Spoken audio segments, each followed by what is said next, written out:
So today we are going to talk about stiction. Now what is stiction? As the name suggests that it is about sticking up some structure to its base or structure. Now let us see how a released cantilever may look like. There are two different kind of cantilevers I have drawn here. One is like here you can see this whole material is of polysilicon. Okay, so polysilicon itself is sticking to the silicon substrate. And what is the difference between this silicon and this silicon? So this substrate is like single crystal silicon, okay, and this has a particular crystal arrangement, whereas this silicon you can consider it like amorphous or polycrystalline. So here the crystal it is not a single crystal, or the crystal arrangement for the whole structure is not same. Now here the polycrystal cantilever is itself attached to the silicon substrate. Now in the second case, as you can see, this is a single crystal silicon cantilever, and in between that cantilever and the substrate, which also is a, let us say, single crystal silicon substrate, in between there is a SiO2 or silicon dioxide. Now this silicon dioxide actually acts as the anchor. So this is connected to both the silicon, like the top silicon, and also the substrate, and then this cantilever is attached here or sticked here to the substrate, and this cantilever is attached here, and then the cantilever can vibrate. Now how we can make them, that we will discuss in like in the next module while discussing about the fabrication. But for discussing the stiction, we need to know how it is coming, and for that, as I have drawn here, that before we get this cantilever there is this step where we put a let us say sacrificial layer in between the cantilever and the substrate. So there is actually, before we get this stuff, actually we have this kind of structure. So ultimately, so the process flow is actually in the opposite direction. I mean that you have first this this structure with the sacrificial layer,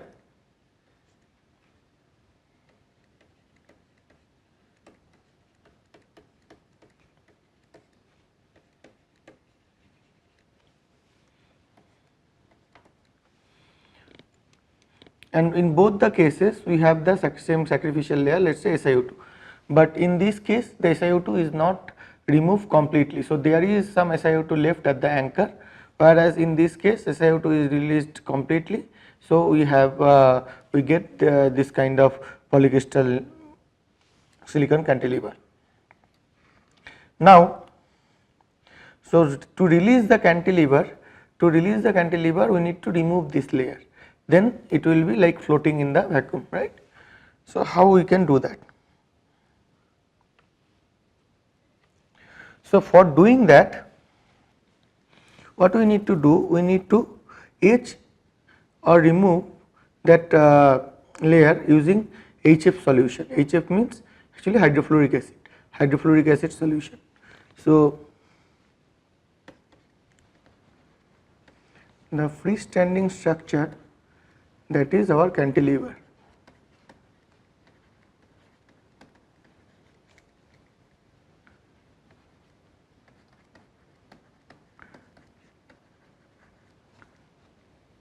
I am writing here freestanding structure because it can be membrane also in different kind of geometry. So in this case this is a cantilever.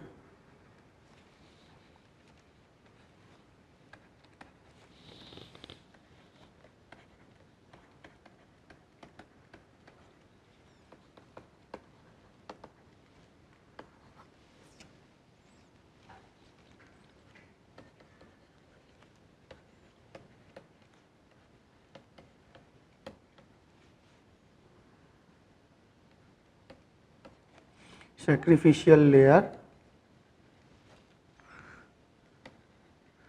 using HF solution. So HF is hydrofluoric acid.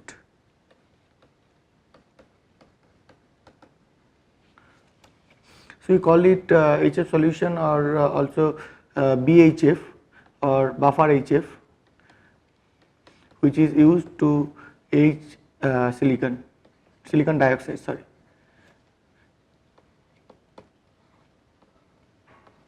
Buffer HF is used to age SiO2. So if we have a sample with SiO2 layer on top of it, if we put it into HF solution, then the that SiO2 layer get dissolved and get removed from the sample.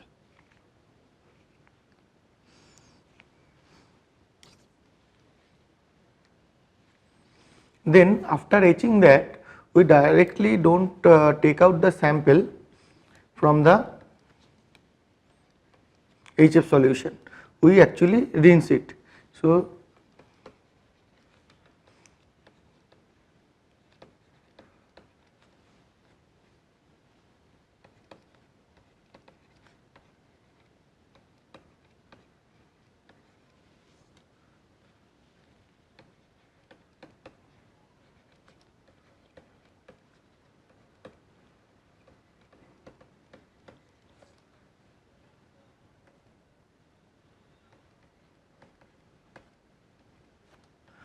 So then we rinse it with water, and that is not a normal water, because it has many metal ions in usual water. So we use deionized water or DI water, because if we use normal water, then those metal ions can go to your device, and that can damage the device, because that are like static charges.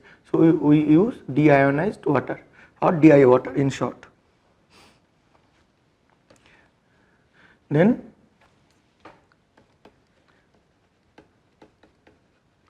water is dried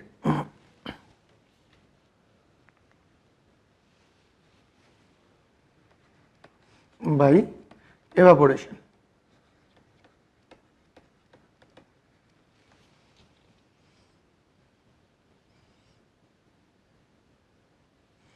It is dried by evaporation. Now let us go back to the previous section. So what I am saying is, so you put this sample into in a BHF solution first, and then they replace the BHF solution with DI water, and then this region gets removed, but there is water everywhere, because this total sample is dipped into it. Okay.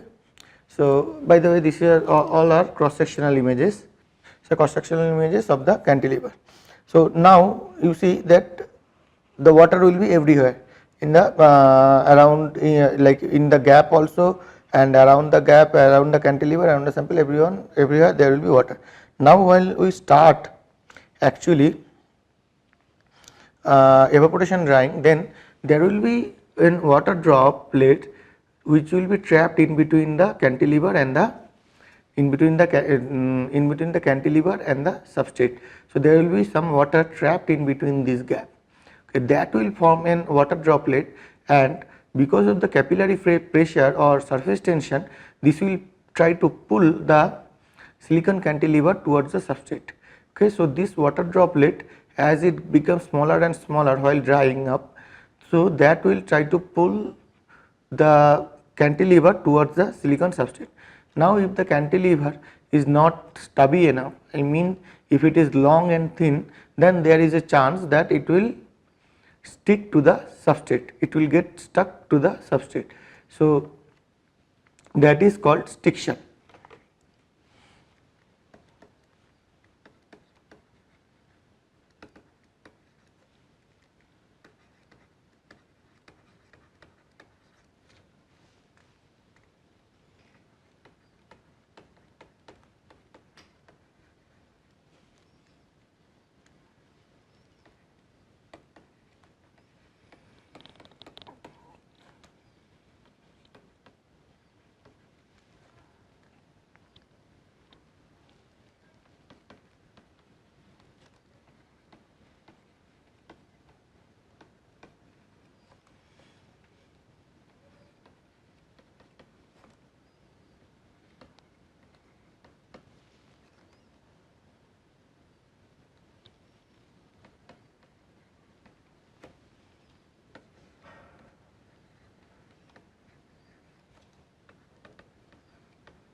So during drying, cantilever is pulled down to the substrate due to the capillary pressure induced by the droplet in the gap, trapped in the gap.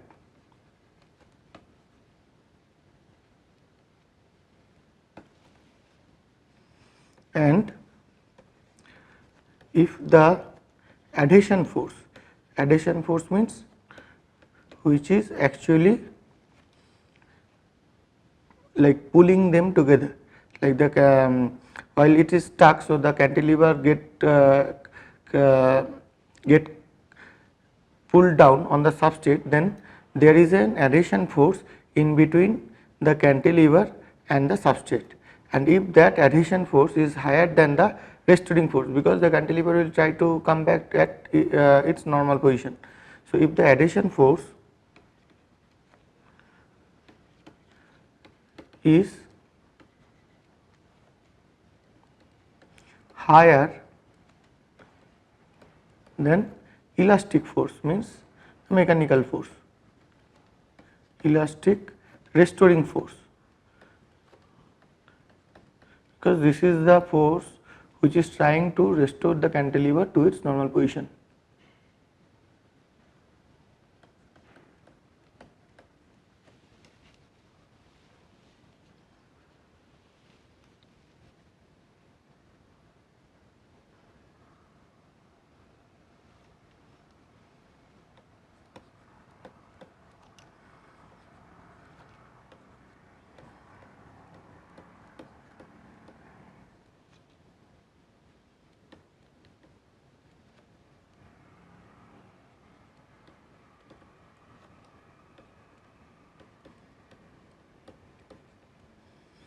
The structure remain stuck. So this is called stiction.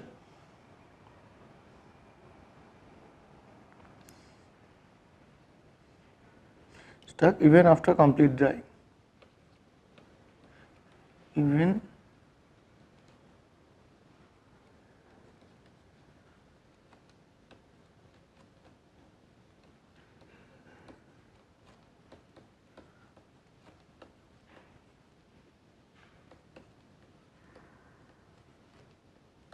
after complete drying.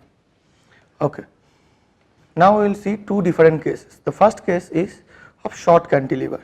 Now what happens in case of a short cantilever, which is also we can call it as stubby. This is the liquid trapped inside the gap, right, between the cantilever and the silicon substrate. Now this liquid starts to get dried up, and this happens from the tip side to the anchor side, and as you can see that slowly this liquid proceeds to the towards the anchor. Though this liquid is pulling the cantilever down, but as this is a short cantilever, the restoring force is also much higher than the like the surface tension, the capillary force. So because of that, it is not able to pull it down so much that it will get stuck here. Rather, the liquid starts drying up and it will ultimately get completely dried without even pulling, without any stiction. So if the beam is stiff,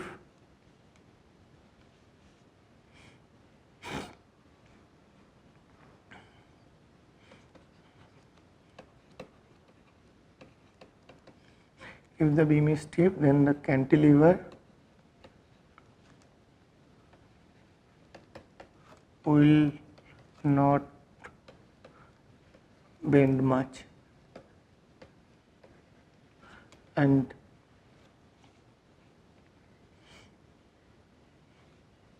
no stiction.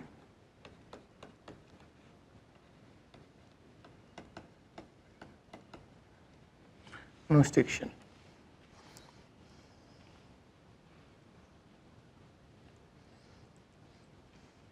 Now let us take these two cases where we are taking a longer beam, much longer and thinner beam, and we have two different widths.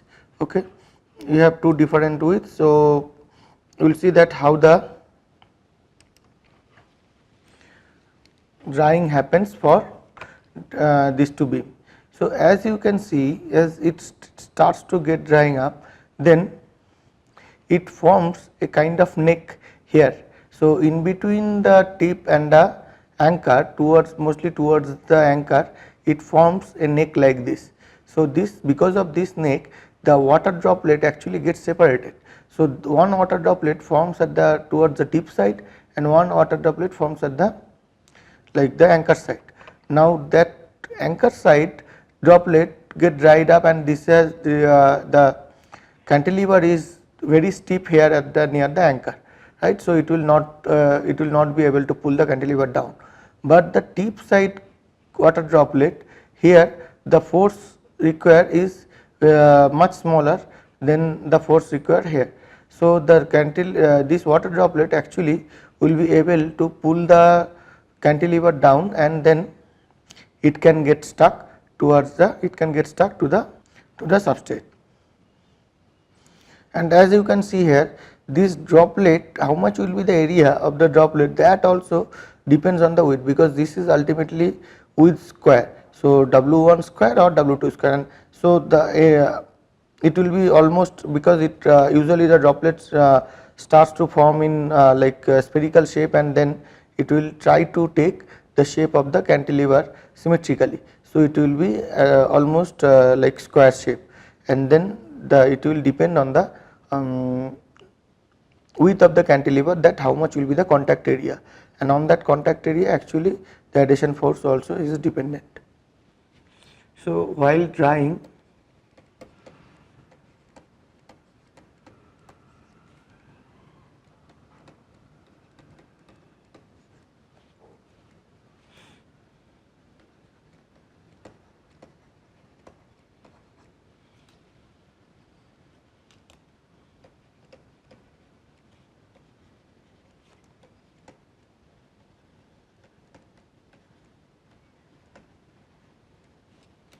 it's near the anchor of the cantilever.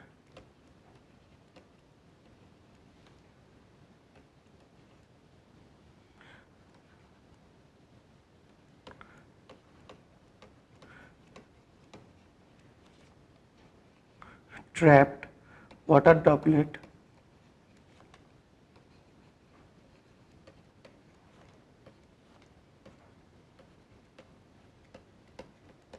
breaks into two.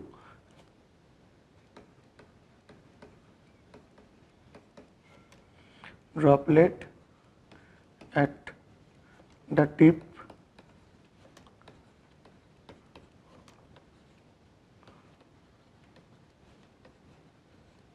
pull down the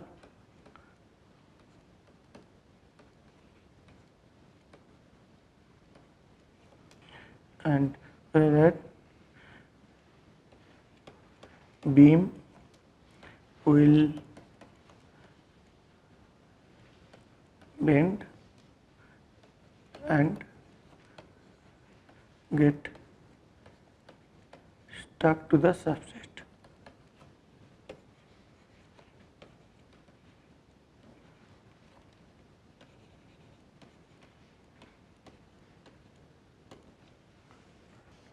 Okay. So, this trapped water droplet near the tip will actually pull down the cantilever to bend, and stiction will happen. So, here I am showing one of the ACM image of a stuck beam. So, here you can see that the anchor side, it is you can see the shadow where it is like there is a gap in between the cantilever and the substrate, but at the tip side it is stuck. So, it is like stuck to the substrate. So, that is why you cannot see any shadow. So, this is one of the real image of a stuck beam, and if you see it cross section wise, then how will it look?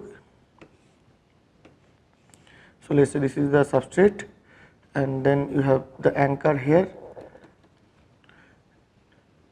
Here it will be not be stuck, but then at the tip side it will try to come down.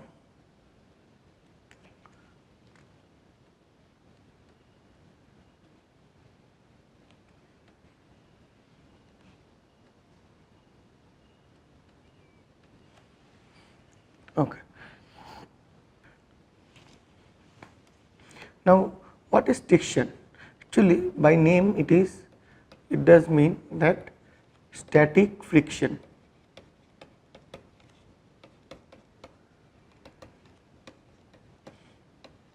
So, friction force we are all aware of, and this is kind of static friction force.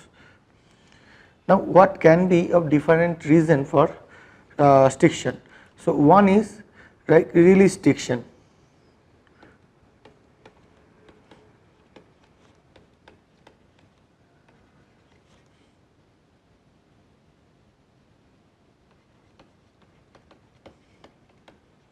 So, that we have already discussed, right, while drying after etching the sacrificial layer.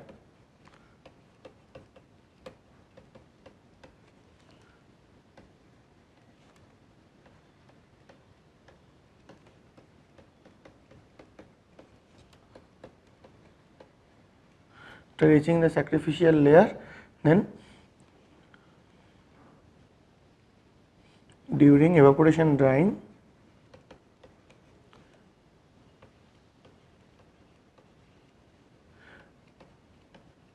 while we are evaporating the water, right.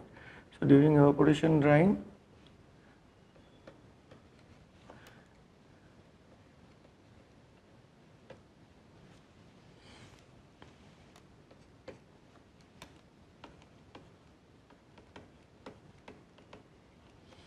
stiction can happen. Another type of reason may be in use stiction.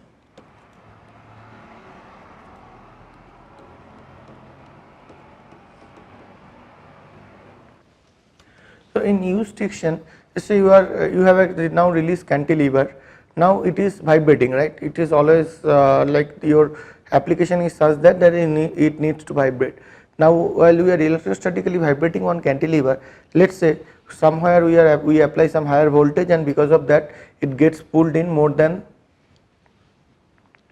the the critical gap what it should not be, right.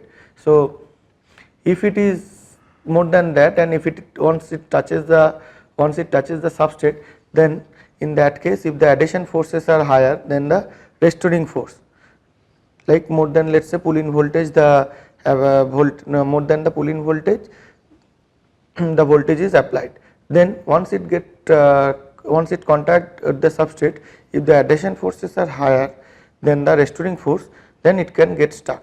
So, this can happen during because of some higher voltage also, or let's say it suddenly have some kind of shock and then it gets stuck to the substrate. So, that is also possible.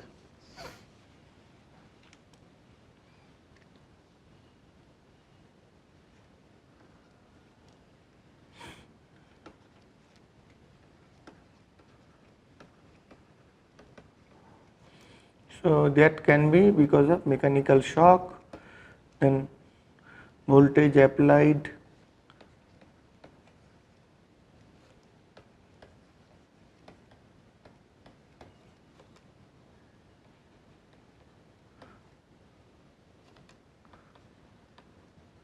more than Vp. Vp means V pull in, more than pull in voltage. If we apply more than pull in voltage, if we apply voltage, then also it can happen. And what we need to understand in this context is the stiction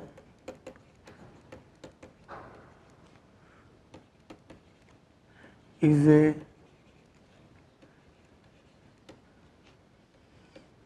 a measure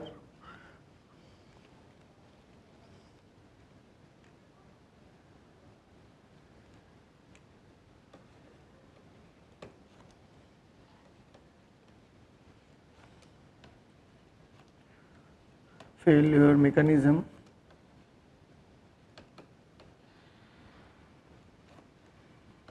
in microfabrication.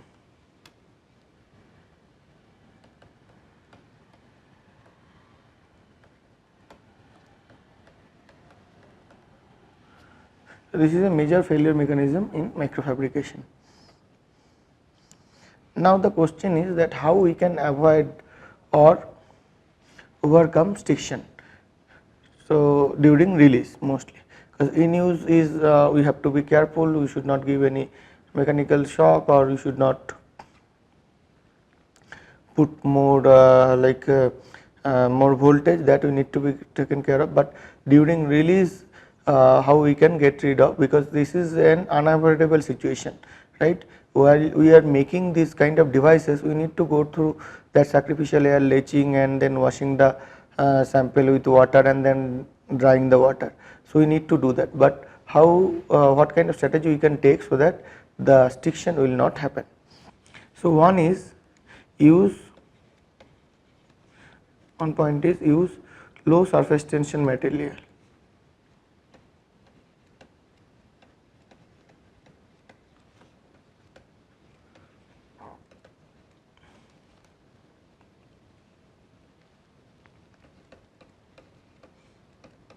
Low surface tension liquid like methanol.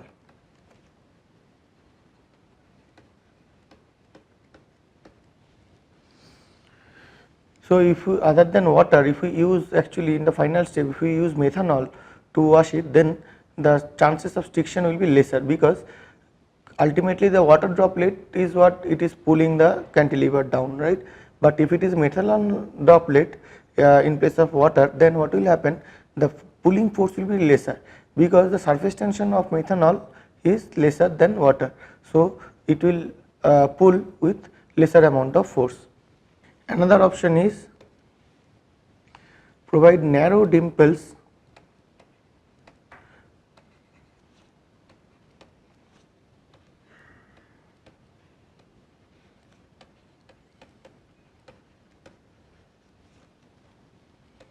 or anti-stiction tips.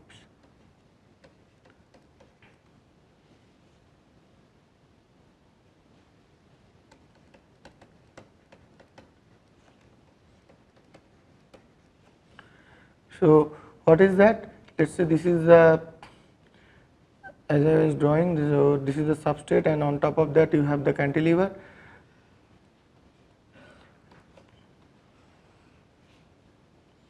and then here near the tip or so you can put some narrow dimples or anti-stiction tips.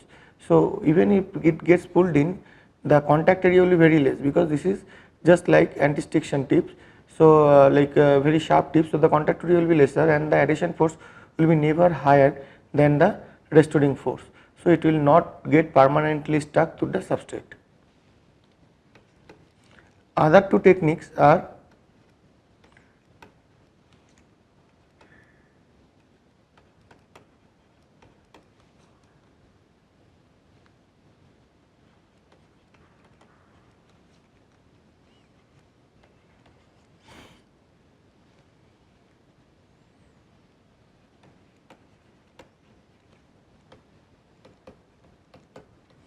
supercritical drying.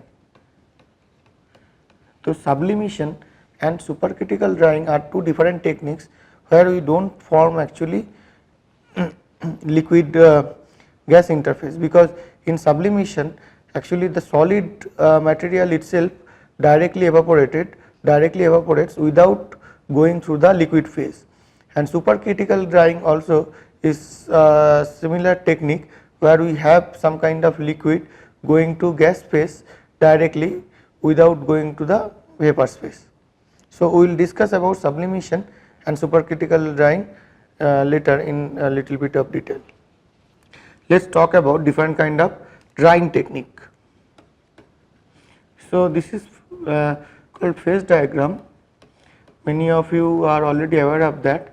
So there is this pressure and temperature, and depending on different pressure and temperature, what will be the phase of the material, like whether it will be in solid phase, liquid phase or vapor phase, right?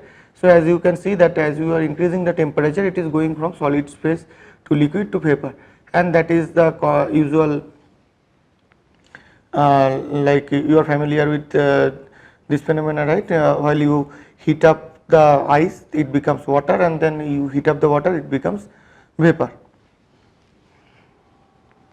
Now, usual drying technique or the evaporation drying technique goes from solid to liquid to vapor. So, you have solid, then it goes to liquid, and then it goes to vapor. So this is evaporation.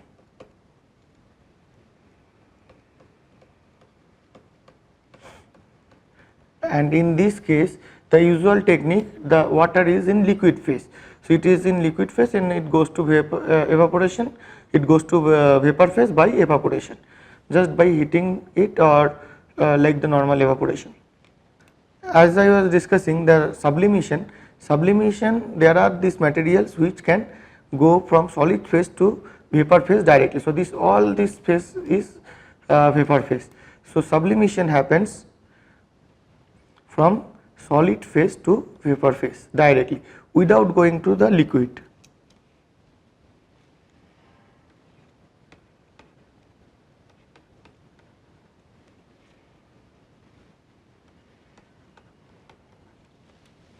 Okay. So there is no formation of liquid or liquid droplet or no surface tension at the liquid air interface. So stiction will not happen there. So there is certain pressure and temperature above which the material can be considered, or the fluid can be considered as gas. So above this point, that is at some particular pressure and temperature which is called critical point, the fluid will be called gas. And what is the difference between a gas and vapor? So there is this property that if we apply higher and higher pressure, then the vapor can be again converted into liquid, but a gas cannot be. So gas and vapor are two different kind of phases. Now there is some technique called supercritical drying, where from the liquid phase, by going into higher temperature and pressure, it can go to the gas phase above the, it can go over the critical point. So we increase the pressure, we increase the temperature,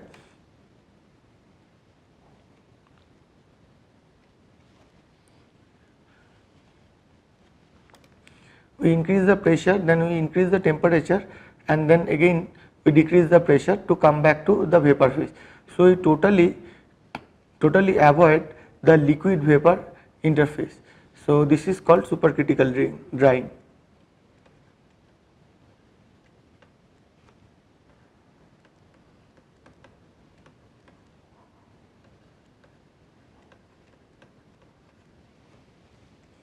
Now for sublimation, we can use tertiary butyl alcohol, or it is called T-butyl alcohol.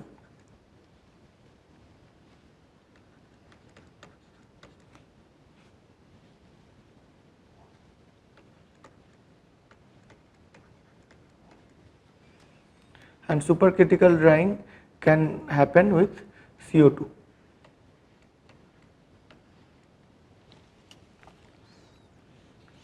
So sublimation drying, how we do?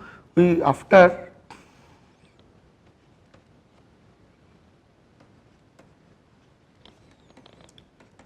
DI water,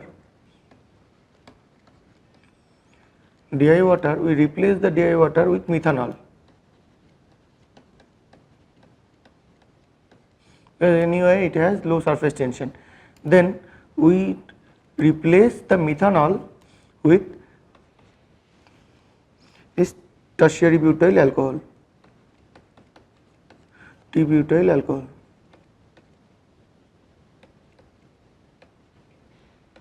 And this is in liquid phase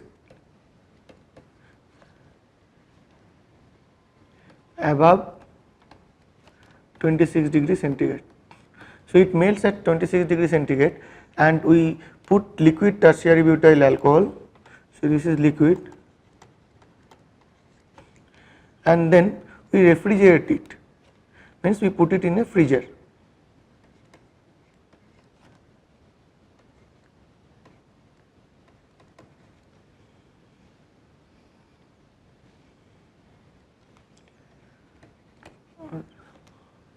solidify. So you solidify it inside a freezer and then it will sublimate.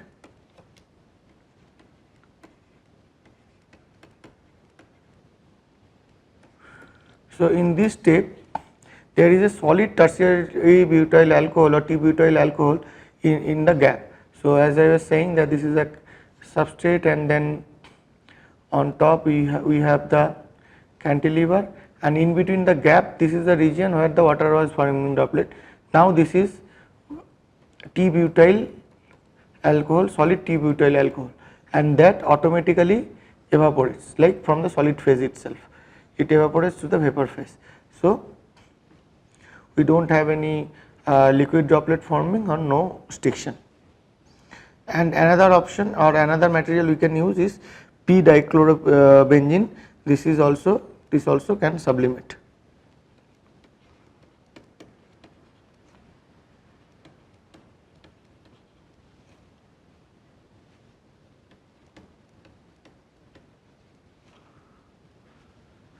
And for that we need to use 56 degree centigrade, like it melts above 56 degree centigrade.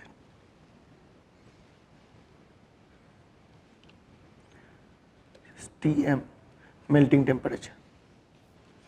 Now for CO2, like supercritical drying, we do it liquid CO2. So again let us draw the pressure temperature diagram. So this is pressure and this is temperature, and then we have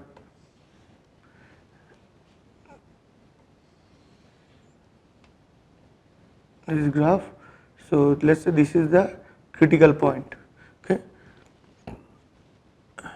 This is solid, this is liquid,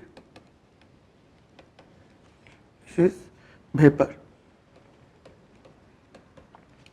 and above the critical point it is gas. So and for CO2 this point, this critical point is somewhere at 1073 psi.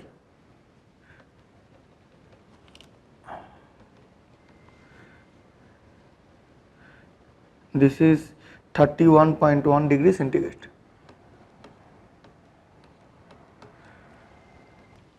So what we do is, first we take the CO2 in normal temperature and pressure, and then apply high pressure to make it high pressure. So it will be at high pressure liquid, and then we apply high temperature also to go over the critical point, and then again it comes back to vapor phase, okay. After DI water so the sample was in DI water, that we replaced by methanol initially, methanol. So that is that low surface tension liquid, and then this is replaced by liquid CO2, liquid CO2 at 1200 psi and 25 degree centigrade. So it is at 25 degree centigrade and 1200 psi, okay. So this point is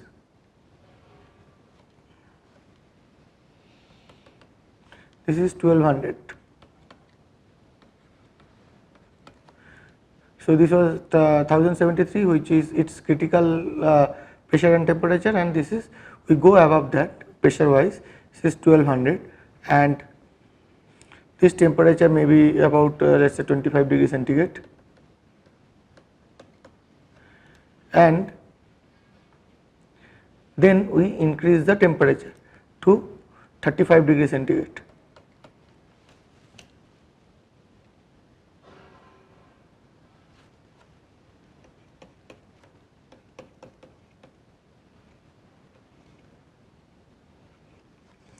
Heat to 35 degree centigrade to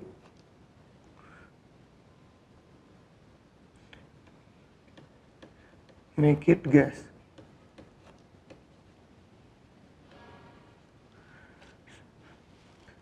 And it actually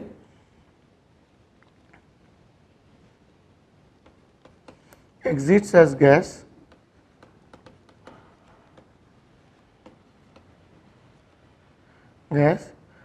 without forming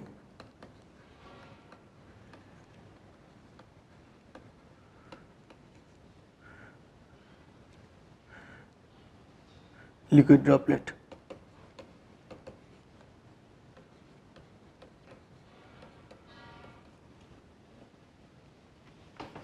So, as we have seen now that we have used here CO2, right, liquid CO2, because it has like critical pressure and temperature is in our reachable domain, like it is 31 degree centigrade and 1200 psi means about, let's say, so we are using here CO2 because its critical temperature and pressure we can achieve easily.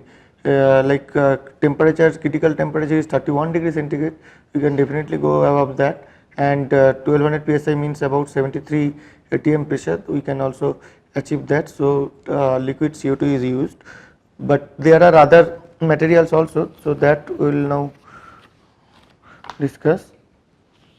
Like, so if I, this is, let's say, TC and this is PC. So this is critical temperature and critical pressure, and let's say if we take different material like different gas, let's say hydrogen is about minus 234.5, and this is in degree centigrade, this is in PSI, it's 294. Okay, then O2 is minus 118 and 735. N2 is minus 146 and 485. CO2 is plus 31.1 1072.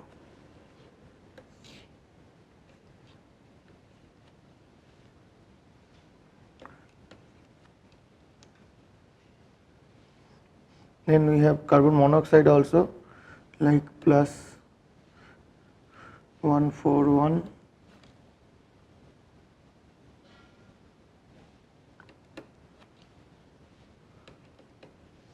528, and water is plus 374 and 3212.